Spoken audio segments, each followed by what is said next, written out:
आपण पाहत आहात सर्वसामान्यांचा बुलंद आवाज, तुमच्या हक्काचा निडर सम्राट.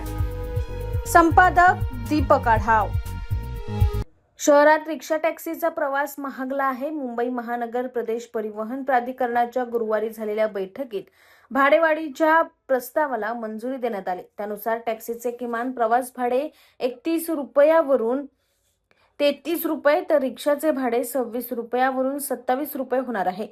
सरकारकडून अधिसूचना जारी झाल्यानंतर 1 सप्टेंबर पासून ही भाडेवाढ लागू होण्याची शक्यता आहे.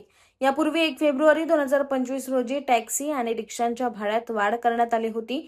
खटुआ समितीने निश्चित केलेल्या सूत्रानुसार टॅक्सीचे प्रति किलोमीटर भाडे 20.66 रुपयावरून 21.90 रुपये होणार आहे. त्यानुसार पहिल्या 1.5 किलोमीटरसाठी आकारण्यात येणारे किमान भाडे 33 रुपये निश्चित करण्यात आले आहे.